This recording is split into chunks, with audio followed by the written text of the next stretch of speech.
média, né? E aí vai surgir a figura do Tycho Brahe, né? O Tycho Brahe é um cientista observador, ou seja, ele é um astrônomo realmente, extremamente talentoso, que vai, com a ajuda do seu pupilo, né, de alguém que ele contratou, que era extremamente inteligente no campo da matemática, chamado Kepler, né? E eles vão os dois começar a fazer uma revolução na ciência, já utilizando aí o método científico estabelecido por Galileu, né? E aí como é que vai fazer isso? O Tycho Brahe, ele é extremamente empirista, né? Então ele vai observar o comportamento do céu, tem um telescópio altamente potente, é um cara muito rico, com grandes influências, amigo do rei, astrônomo mor, né? Então era o primeiro astrônomo do rei, né? O primeiro astrônomo real, de posse de um grande telescópio, de uma ilha só para ele, para fazer a observação dos astros, né? E ele vai começar a fazer as observações de planetas, por exemplo, como Marte, e de planetas como Mercúrio, né? E essas observações, mais tarde, né, com a sua morte, serão utilizadas pelo Johannes Kepler, né, que é um alemão altamente inteligente. E então o que vai acontecer? Ele vai explicar, por exemplo, o que acontece com aquelas laçadas, né, do planeta Mercúrio, né? Vai dizer porque aquilo acontece, é uma das explicações do Johann Kepler, e principalmente ele vai, de uma vez por todas, derrubar o mito do geocentrismo, né, explicando que a Terra realmente não é o centro do universo, muito embora o Tycho Brahe, né, que era o seu patrão, não acreditasse nisso. É tanto que o próprio Tycho Brahe ele criou um outro modelo, né, com todo mundo girando em torno do Sol, mas o Sol girando em torno da Terra. Tal era a crença de que a Terra realmente era o centro do universo. Tal era a sua fé, a religião, né? Então isso vai acontecer aí por volta do século XVI, né, meados do século XVI, e aí o trabalho de Johannes Kepler vai gerar o que nós chamamos de três leis de Kepler, né? A primeira lei, né, que vai falar sobre que a Terra exerce órbitas não circulares, mas elípticas em torno do Sol, com o Sol ocupando um dos focos dessa elipse e o outro foco vazio, né? Essa é a primeira lei de Kepler, né? Então, a gente chama isso de lei das órbitas. Foi uma sacada brilhante de Kepler, mas fruto de grandes observações feitas por Tycho Brahe, né? E que ele interpretou naquele momento. Então, o que é que o Kepler vai dizer? Ele vai dizer que os planetas, todos eles, não vão descrever aquela órbita circular como se pensava anteriormente. Até o próprio Galileu achava que, apesar de tudo, apesar do Sol ser o centro de tudo, os planetas, de um modo geral, eles circulavam em torno dessa estrela com órbitas perfeitamente circulares, né? Porque o círculo era a figura geométrica mais perfeita que existia desde a época dos gregos, né? Ele era apaixonado pelo círculo, né? E aí o que é que o Kepler vai dizer? Não, nenhuma órbita planetária, não que isso seja proibido, isso pode acontecer, mas no nosso sistema solar nenhuma órbita planetária vai ser circular. Todas elas são elípticas, algumas com maior achatamento, outras com menores achatamentos. Por exemplo, Mercúrio é um planeta que tem uma órbita de grande achatamento, é o maior achatamento de todos, né? Algo em torno de 0,226, né? Se você entender que se você chegar no valor 1, você tem um achatamento máximo, que seria uma reta, se você chegar no valor 0, né, você vai ter um achatamento mínimo, que seria uma esfera, seria um círculo perfeito, né? Uma órbita de 0,226 é um achatamento aí relativamente grande, né? Isso em parte acontece porque o planeta Mercúrio, né, está muito próximo da estrela, do Sol, e essa proximidade muito alta, ela vai gerar uma necessidade muito grande desse planeta se afastar das influências gravitacionais do Sol e evitar, por exemplo, a sua queda sobre essa estrela. Então o planeta ele precisa desenvolver uma determinada velocidade menor quando estiver mais afastado e uma velocidade bem maior para se manter distante das influências gravitacionais dessa estrela, né, quando estiver mais próximo. Então depois de Mercúrio você vai ter aí um outro planeta que vai ser o Vênus, né? Então o Vênus vai ter uma excentricidade menor, segundo os cálculos que foram feitos, e disso eu não sei porquê, não sei qual é a lógica disso, vou estudar depois e passo para vocês. Vai ter uma excentricidade, a menor de todas, 0,00 alguma coisa, 0,00200 e alguma coisa, né? Então é uma excentricidade muito pequena, praticamente um círculo, né? Falando desse modo, né? E depois você vai ter a Terra com essa excentricidade aí mediana de 0,0200 e alguma coisa, né? E à medida que os planetas vão se afastando das influências gravitacionais do Sol, essa excentricidade vai mudando. Então, numa órbita elíptica, você vai ter que analisar dois aspectos. Primeiro, você vai ter dois focos. Se você tivesse um círculo, você teria apenas um foco, porque os dois focos coincidiriam no mesmo ponto, tá certo? Então, um foco vai ser aquele onde vai estar ocupado pela estrela, né? No caso, o nosso Sol, né? E o outro foco vai estar vazio.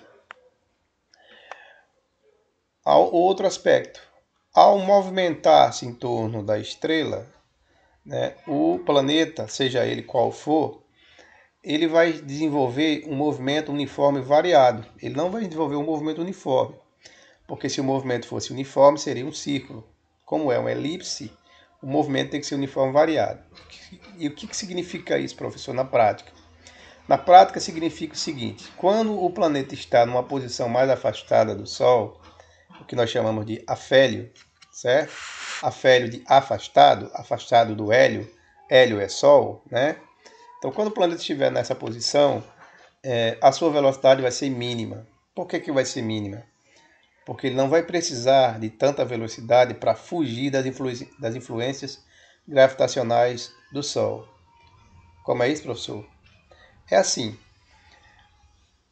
a gravidade é uma força de atração, certo? Se dois corpos estão aqui nessa região, né?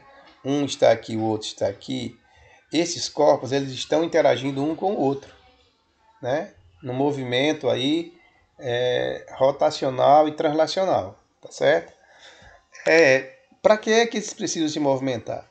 Porque se eles estiverem parados ali, a interação gravitacional vai atraí-los de tal maneira que eles vão se chocar entre si. Então, na prática, você vai ter uma força gravitacional, que a gente chama de força G, tá certo?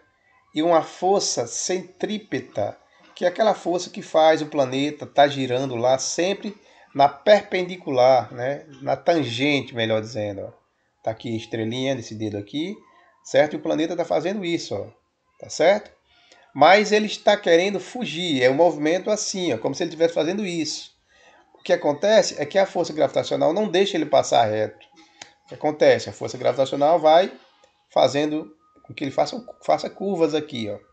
Então a diferença, melhor dizendo, entre essas duas forças, a força gravitacional, né, e a força centrípeta, que é uma força tangente à ação da força gravitacional, né, vai ali existir um equilíbrio entre essas duas forças, de maneira que o planeta está sempre caindo sobre a estrela, mas também está sempre fugindo dela. Olha que interessante.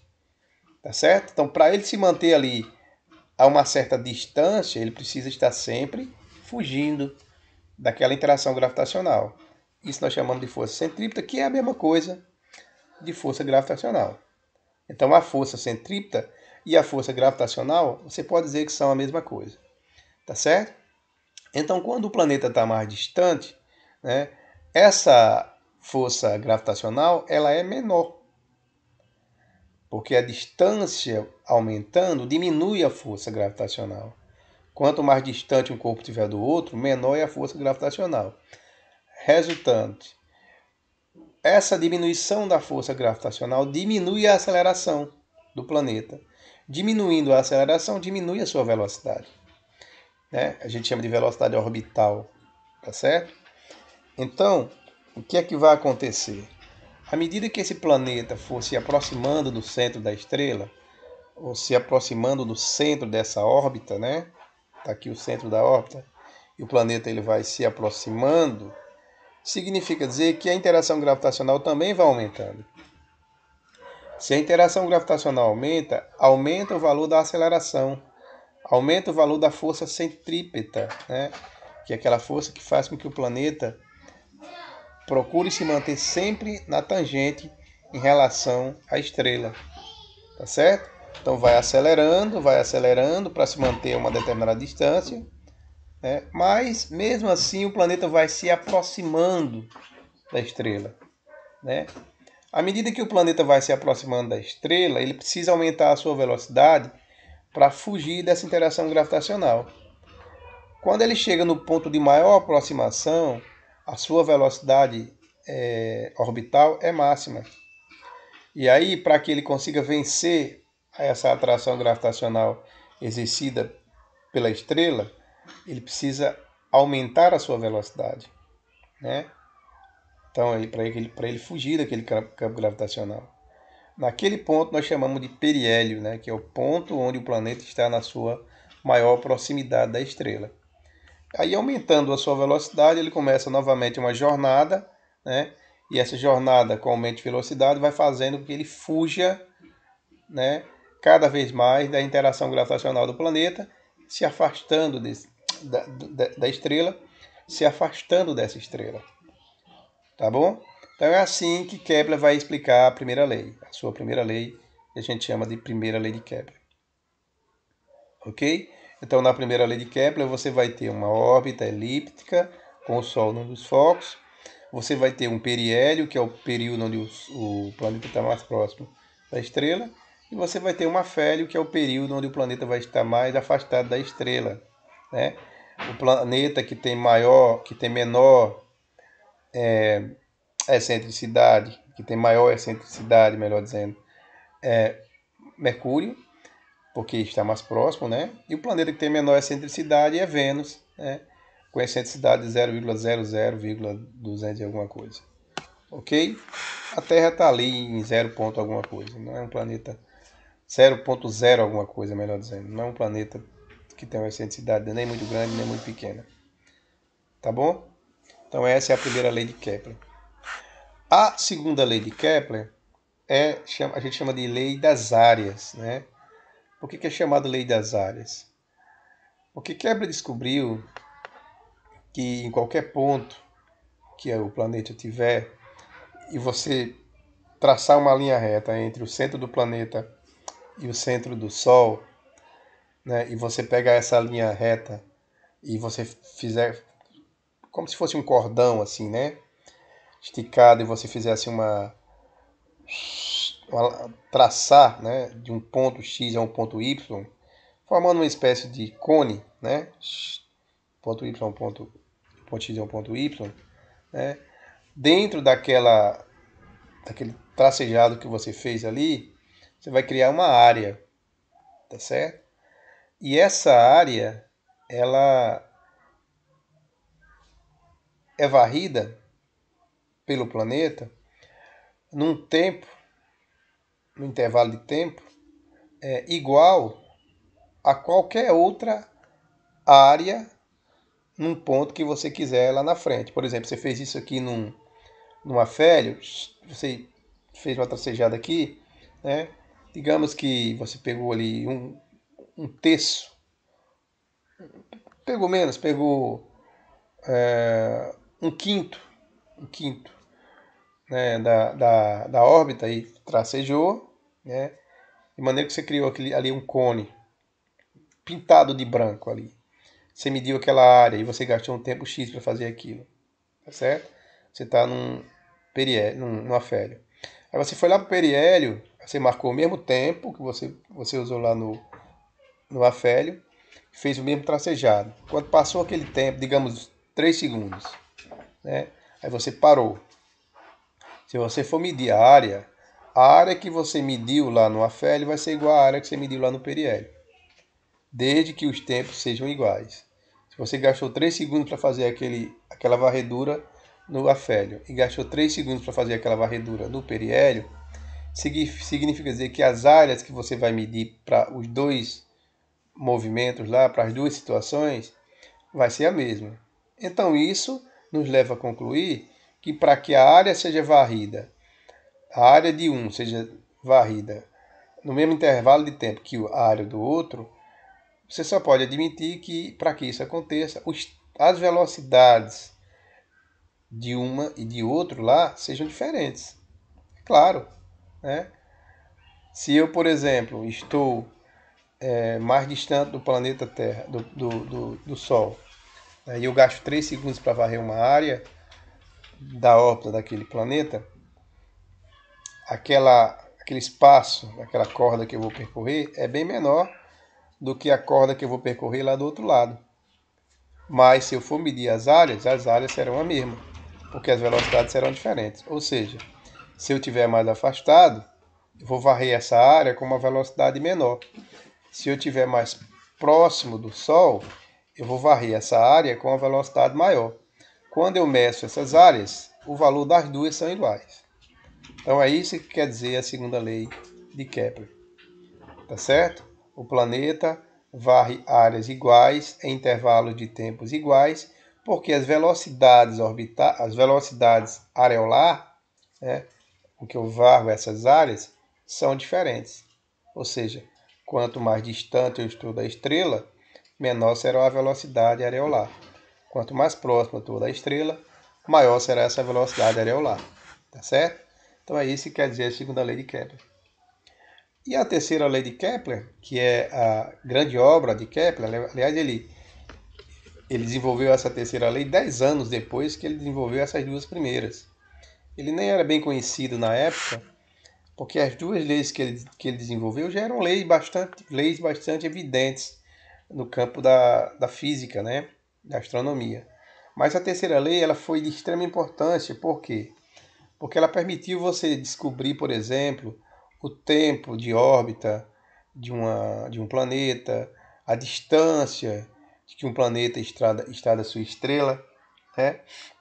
Então isso é muito importante. Você não precisa ter uma nave para sair medindo a distância de um ponto a outro do universo.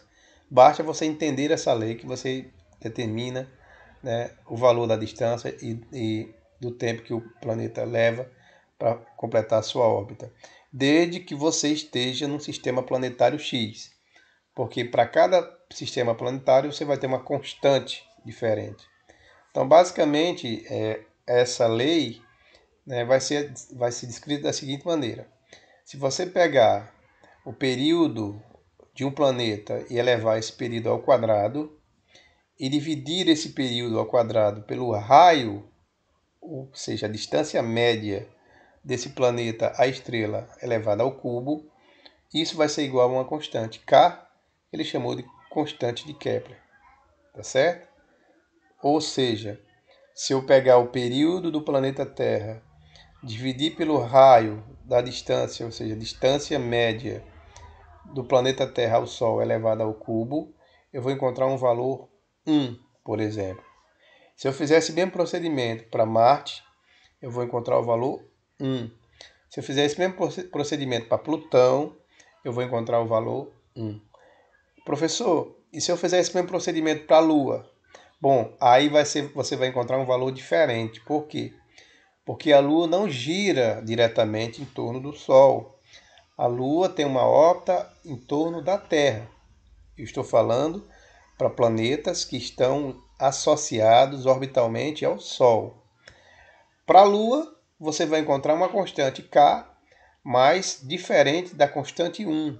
Ou seja, se eu fizer para a Lua em relação à Terra, se eu fizer para o telescópio Hubble em relação à Terra, se eu fizer para uma caneta que está em órbita em relação à Terra, se eu fizer para uma nave perdida que está lá em órbita em relação à Terra, qualquer objeto que esteja na órbita da Terra, eu vou pegar o período desse objeto ao quadrado, dividir pelo raio médio desse objeto ao cubo e vou encontrar uma constante x que será a mesma para qualquer objeto que esteja em órbita em torno da Terra. É isso que quer dizer. Tá certo? Então, essa é a chamada ou a famosa terceira lei de Kepler. Na próxima aula, nós vamos discutir aqui um pouquinho sobre a matematização desses conceitos das leis de Kepler. Vamos entender como é que se calcula período, como é que se calcula raio, tá certo? Como é que calculamos a constante K, que é extremamente importante, tá certo? Então vamos discutir um pouquinho matemática. Obviamente que eu não vou dar uma aula dessa maneira que eu estou dando hoje aqui, tá certo? Será uma aula um pouco mais elaborada, usando informações matemáticas, portanto tenho que usar o slide. Mas para o primeiro momento, eu acho que essa primeira aula aqui já nos ajudou a compreender como é que a astronomia se desenvolveu ao longo do tempo e chegou até a nossa sociedade com esse nível de evolução, né? Com, por exemplo, nós utilizando aviões, foguetes espaciais para ir até a Lua, para colocar satélites em órbita, né?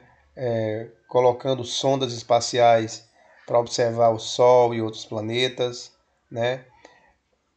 Por exemplo, a Soyuz, né? Que é uma sonda espacial que está sempre lá olhando para o Sol e nos mostrando as informações que precisamos saber sobre ele. Há muitos fenômenos desconhecidos ainda que foram revelados por essa sonda, pela Soyuz, né? Nós temos outras sondas que são utilizadas para mapear e até mesmo para pousar, né? E orbitar em meteoros, cometas. Recentemente tivemos a sonda Rosetta, né? Que pousou num meteoro que ameaçava o planeta Terra para analisar a sua composição, né? Nós temos a sonda Cassini, né? Que foi uma sonda que estudou bastante o planeta Saturno, né? E tantas outras máquinas que o homem produziu que foram lançadas aí universo afora, tá certo? Espero que vocês tenham apreciado essa aula. A astronomia é uma ciência extremamente prazerosa e extremamente importante para que nós compreendamos não só a nossa importância no cosmos, mas nós futuramente possamos ter a capacidade de até mesmo evitar a nossa extinção. Tá bom? Então um abraço a todos, fiquem com Deus e até mais.